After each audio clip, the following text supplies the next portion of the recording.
I became involved with kids way back when I was a playground instructor and I worked for the YMCA as a counselor. And I was in Key Club, which is the Kiwanis high school group at the high school. Harlan Wilkie at that point was the probation officer, and he put on a presentation about kids with problems and so forth. And so I took it a step further, went up and talked to him afterwards. And I think I was a junior or senior, I don't remember, back in high school. And I always liked kids and trying to help them a little bit.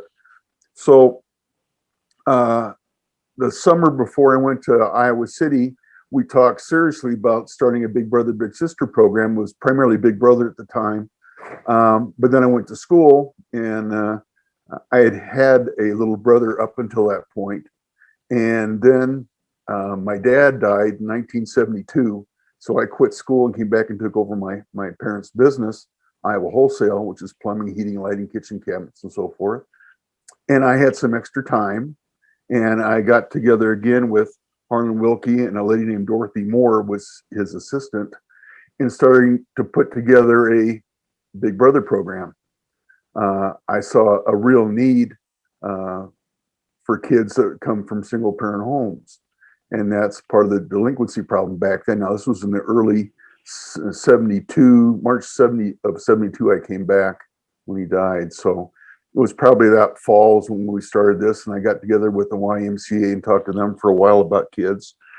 And I constructed I twisted a lot of arms at the time, but to get a board together, and we had to raise some money. And I had a couple coffee clubs I belonged to, and talked to them about what I wanted to do. And they were throwing me $100 checks on the table. Everybody thought it was a great idea. And so a gentleman named Tom Ford, Larry Fox, Roger Chase, Francis Minter, and then Harlan Wilkie, the probation officer, we all got together and we formed a board. And I had to do a lot of research of what it was going to take and the insurance and all that. We had a brown paper bag with our file cabinet initially. And we used the YMCA quite a bit for our meetings until we could finally get a director hired and an office, which we did. And then Diane Baker, a close friend of mine, became the director. She had a lot of teaching background, so she fit in really good. And we had to go through all the protocol of making sure that the kids were okay, and that we had to make sure the adults were cleared from any wrongdoings or whatever. And we started it, and it took off like wildfire. We had before we knew it, we had 20 or 30 kids waiting in line this was just boys at that point. Yeah. And I'll always remember the first Big Brother banquet we had was at the American Legion. There was a guy named Frank Miller who was a cartoonist for the Des Moines Register. And we hired him to come up. I think he cost us $50. I thought that was outrageous at that point, because we had really no money to speak of. Mm-hmm. But he came in and he did a fantastic job. And a lot of the kids got his signed picture, which today be worth a lot of money if they would have kept them. Mm-hmm. And we had a number of big brothers there, of course. And Jim Ackerman was one of the first guys we matched up with. And he was working at Spurgeon's at the time. It was a department store downtown. There was another guy named Larry Easley, I remember. After that, I'm just a blanket. There was too long ago. But the kids were so excited about becoming a little brother, and it really took off. Mm-hmm. So then we had to apply for money from United Way because we needed funds to operate, and all the other expenses and so forth. And we had to scratch around, and I did some creative financing out of my own pocket to make it happen. Yeah. Yeah. You do what you got to do, but the bottom line is helping kids. And then we had bowling parties. We had fishing tournaments. I owned a pond out by Clemens, and everybody come out there and we go fishing, and everybody win a prize and they get candy bars. And we had some barbecues for them and just whatever. But the main thing is, it doesn't take money to be a big brother or a big sister. It's just giving a couple hours a week. I always tell this story. a little boy named Johnny was matched up with the big brother, and the big brother said, "I'm going to take you fishing about I think it was 1 o'clock." So this kid was dressed and had his fishing poles and all set to go at 10 o'clock in the morning. And his mom says, "Well, he's not coming till 1 o'clock." He says, I'm ready. Well, 1 o'clock come by, guy didn't show up. 2 o'clock, he didn't show up. 3 o'clock, the kid was beside himself. He sat on the chair and waited for his big brother, and the big brother never showed up. And what does that do to the kid? Just crushed him. So the expectations are pretty important for a big brother or big sister to commit to the time. And can be baking a cake, doing cookies, going to the movies, walking down the river. It doesn't make a difference. It's giving the kid some self-esteem that he may not be getting at home. I mean, back then we interviewed some people that the homes were dirt floors in their homes. They had very little plumbing and so forth. And it just breaks your heart to see some of these kids be not abused but neglected somewhat. And today it's probably even worse. I mean, I haven't been involved with the program. I know it's going great guns, and we've got some state funding and so forth, but it all comes down to helping the kids. Once we got the Big Brother program going, it wasn't long before that we started the Big Sister program to go as well. And my wife even became a Big Sister. And there's a lot of kids that we helped over the years that are very successful. One of the shining ones is Denny Hass. Denny was matched with Jim Ackerman, and for years they were friends and did everything together. And then I kind of took over somewhat. I helped him get into business for himself, and he has a very good appliance business down in Grinnell now. And I'm just tickled pink. And I think he was one of the presidents of the Big Brothers at one time, and he was involved with the board quite a bit. But there's all kinds of stories like that I don't remember at this point. But it's just helping kids, bottom line. And today more than ever, instead of sitting in front of a computer and they have no adult figure to really bond with and make them feel important and encourage them, that's what it's all about. And go ahead. No, I was going to say that's a really important thing is for just my own story. My dad was involved, but a single mom and grew up struggling, and those ideas of mentors were so important for me, if it be an old guy at the local bar or a basketball coach or somebody, just people that informally were mentors. One of the things is you really jumped on this idea. I would love to know who was a really influential mentor for you in your personal life. Well, besides my dad, of course, I would say the Rotary Club. I was a Rotarian when I was like 20 some years old. I was the youngest one in Rotary forever, but there was a lot of mentors in there, the bankers and lawyers that took me underneath their wing, because I was a free spirit in Iowa City. Let's go that route. And I had a really good time, and I got involved with the JCs. The JCs were another great group that helped me get the Big Brothers going too, because there's a lot of Big Brothers we pulled out of the JCs. So it's I don't know if there's any one person than my folks. We had a very good family relationship at home, and I was lucky because there's so many of them that don't. I say when I grew up in Marshalltown, it was the golden years. I mean, things were just great, but there was a lot of people that needed help, and keyed in on some of those. And the Y was very influential. Jim Sturms back then, and some of the other people that were at the Y and the directors that I leaned on to help us get things going. But it wasn't easy at first. But I don't take no for an answer. And Harlan, I used to drive Harlan up the wall, Wilkie, the probation officer, because I didn't understand all the legal stuff we had to worry about. I'm just a bulldozer. I just go for it, and I made it happen. So, and I'm very proud that it's still going on today. There's a lot of things I've done that fell by the wayside.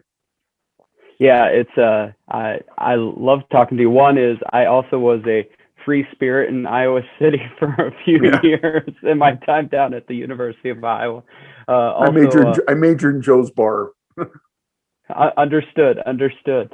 Oh man, mine was the vine, but Yeah.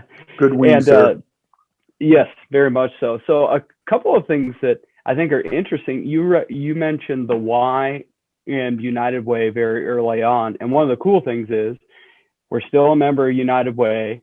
The Y gives us free passes for bigs and littles to go there. So those are partnerships that have lasted 50 years. And that's one thing I want to join is part of why we're doing this is one is history doesn't do really well when it's just bullet points on a piece of paper. Right. It does, but to be able to tell the story, what does it mean to you that something that you knew needed to happen, you pushed through, and it's going to celebrate 50 years next year?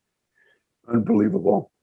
Just Yeah. unbelievable. You asked me when I backed out. Well, my mom got sick with pancreatic cancer about 7 years after I got back, and I just had to pull away.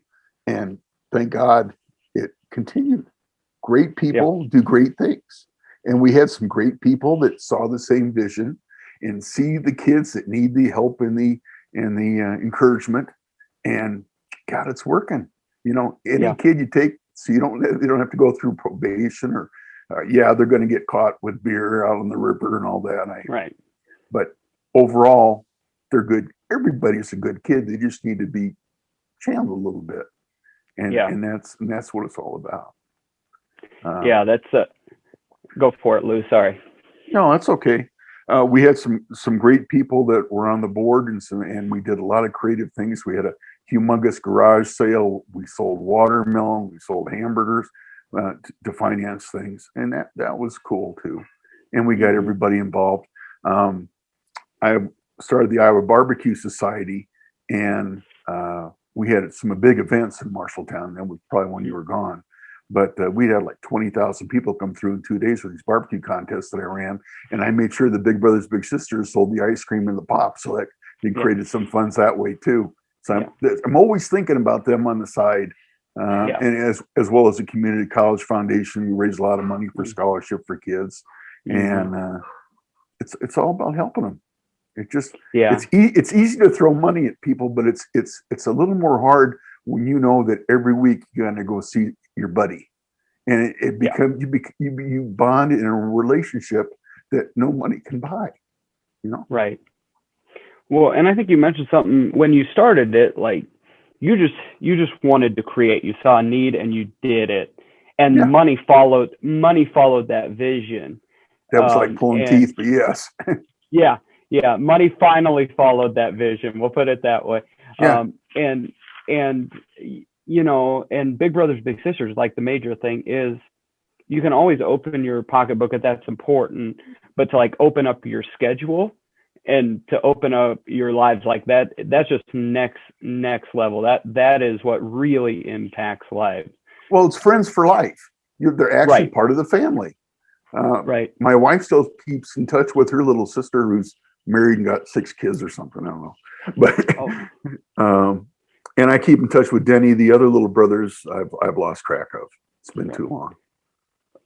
Just to share a couple things of what you helped start, I was talking to a couple. Now they are husband and wife. They had boys and they grew up. They're out of the house, so they have a little brother. They do it together. And the little brother, his goal, he told them, it's a great match. They've been together a couple years. That his goal was to have his school picture up on their family wall. So this year they put his school picture up with their sons on the wall. So when he goes there, he gets to see himself and their family. So that really seems to be a lot of what you were talking about, some of your connections. I just wanted you to know 49 years later, that's still happening. So, it's all about feeling belong. You want to belong to somebody and somebody that cares and the encouragement. And sometimes I was a hard ass and I had to kick them in the butt, but that's okay. Yeah. And they appreciate it now, I think. And we want to keep these kids on the narrow, and they want them to do good in school. And this has been a terrible, terrible year for kids with the Zooming and stuff. I'm all zoomed out myself. Me too. But so whatever we can do to encourage them and make them be a better, responsible citizen for the community. Marshtown's a great place to bring kids up in, and we'll continue accordingly. And I'm just so proud that Lynn and her crew have done what they've accomplished, way more than I ever thought we would do. Yeah. And I don't know how many kids we've serviced in the last umpteen years, but it's a bunch. And and it's just going to get better. I mean, I know we've gone outside the county, I believe. And we've kind of boomeranged a little bit and looking to going back out as well. So there's been definitely, we helped start what's in Grinnell, and they've gone outside of the Big Brothers Big Sisters bubble, but it was still initiated by here in Marshalltown for sure. And that's cool. Looking at plans to go back out. Yeah. There's just so much need out there that you just got to make it's called the squeaking wheel theory. You got to keep squeaking and telling people how much need there is out there, and eventually you wear them down, or you turn them off altogether. But there's a lot of good people out there who can make a lot of good things happen. And thinking 49 years ago, our filing cabinet was a paper bag. Yep. Today, there's 5 staff members, 3 match support specialists, office staff, and then, of course, Lynn is our executive director. We have some federal granting money, some local donations, we have an endowment, all these things. And over the first 49, next year we jump into 50 years. You look at it more from afar, but what would be your hopes and dreams for Big Brothers Big Sisters, Heart of Iowa Big Brothers Big Sisters, as we go into the next 50 years? Just more of the same, helping kids, double the numbers, whatever it takes to do that, to make sure everybody knows what Big Brothers Big Sisters is, what it stands for, and what it does for kids. Bottom line, And it's amazing what a little bit of encouragement or taking somebody out for a Coke on the afternoon will do, and taking interest in them. That's the key. Make them feel they're worth something, and give them some values. A lot of kids, they're just free range. They don't do nothing except sit on a dang computer, and that doesn't build character or values or anything else. Yeah, it's amazing when kids light up just being one-on-one. If it even my eldest is 13. I just took him one-on-one because we have other kids, and just the amount of 3 days, just the 2 of us, what jumps out. And then you look at other kids, if you're coaching them or whatever, that they remember that forever. They remember that well into adulthood. There's a lot of teachers can make an impact, but that's a short period of time, even if it's for a year, where a Big Brother, Big Sister can be for a lifetime. Yeah. So it's a responsibility. Yep. But it's a responsibility that you get to instill, and hopefully we have some people that have gone from, all right, I was a little, now how can I be a big? I know I've even had a couple of those conversations with kids that aren't quite old enough to be bigs, but you can tell it mattered to them, and they're like, oh, when I'm in late high school or when I'm an adult, I want to be a big, and that shows you the depth of influence that mentoring has. I can remember one time we had chief of police brought a squad car to a meeting we were at, and these kids were totally freaked out, totally. But they got to do the horn and the siren and all that, show them their guns and all that. And the police chief back then was just a super guy, and he was friends to all their all the littles and the Big Brothers, and he would wave at him when he went by in his car. And wow, how cool is that? That I know the chief of police without handcuffs, of course. yeah, that's the best way to know them. Yep. But I mean, we took a visit at the fire department too, and they got to go down the pole and all that kind of good stuff. But it's exposing them to different things too that they don't have the wherewithal to do, and it doesn't take a lot of money. Yeah. The interesting thing is, so this year, a lot of my goal in working with the bigs is helping them understand like the 5 really important elements of mentoring. And without me saying them to you, or maybe you don't even know them, you have communicated each 5. each one of the five. The five steps are to show care, provide or challenge growth, provide support, share power, and expand possibilities. And like those are, Couldn't have said any better than that. Right. And No. and so you've mentioned all of those. So it's mentoring's all this. It's been the same since the beginning Doesn't of change. time. Right. And it's those same elements no matter how the world changes or your community changes. That fact of just investing yourself in someone's life is still the most powerful thing. Yep, it is. And it pays back millions of dollars back to you. You're just feeling good, you know, and making Marshalltown a better place for everybody to live. You know? Exactly. And you're an example, no longer being here, but taking that legacy with you. So your story can start in Marshalltown, start in Marshall County, and wherever you go, like that goes with you. You don't have to drop it as you jump into Powesheik County or anything. You get to carry it wherever you go. But I'm out in Colorado, and I'm working with kids out here, believe it or not. Well, there's low income schools, and I'll bring my smoker. We'll do a barbecue with our Rotary Club, and we do clothes drives and food drives because the need out here is just as bad as anywhere. And we do mentor some kids, both at the high school and in the junior highs. So it's same all over. There's no difference. No, it's just investing in people that's the most important thing. Well, Lew, I greatly appreciate your time, and I want to give you one last opportunity. Any word of advice of someone on the fence if they want to be involved with this? What would you say to them? Well, you can't stick your foot in the water until you decide to take that leap. And once you take that leap, the rewards can be so much more than you ever dreamed of. And you have a friend for life. You can make a difference. That's the key. You can make a difference in somebody's life. And what's that worth? What is that to you and your family? Whether it be a boy or a girl, they all are looking for nurturing. And that's what the big brothers do and big sisters.